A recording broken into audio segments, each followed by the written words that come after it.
I'd like to start by asking for a show of hands of who here has ever been a teenager. All right, not too surprising. Now that I've got you thinking, I'd like you to raise your hand if you ever did anything reckless, maybe like this teen here. I'll raise my hand too, shamelessly. After doing so, you may have been reminded that your brain isn't fully developed until you're 25. My master's project is working to confirm that this is not just an old wives' tale used to get teens making safe decisions, but fact.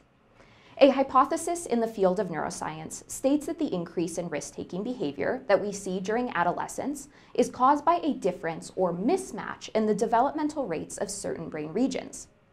As risk-taking is often driven by strong emotion, a maturity gap could exist between two notable regions: the amygdala, which processes emotion and is shown in green, and the prefrontal cortex, which facilitates complex reasoning and is shown in blue.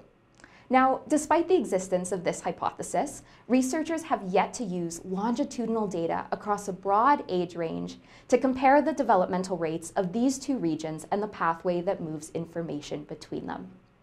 I am rectifying this by using over 700 magnetic resonance imaging, or MRI scans, collected as part of one of the world's largest longitudinal pediatric brain imaging studies, which was conducted right here at the Alberta Children's Hospital to study these regions in typically developing children and adolescents aged 2 to 17.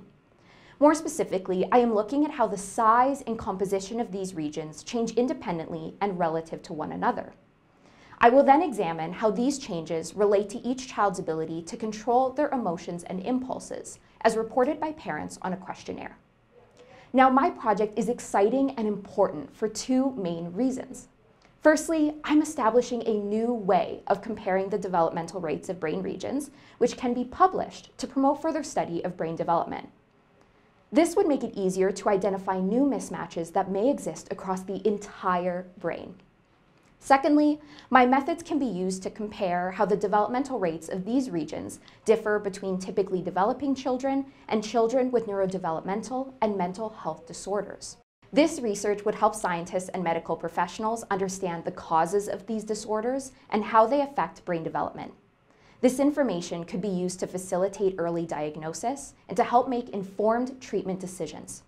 Could also be used to promote conversation about underrepresented disorders and to guide policy making about topics like youth drug use and incarceration. Thus, my project is not only important for helping us understand our wild teenage years, but improving the care for the hundreds of thousands of children living with brain disorders in Canada. Thank you.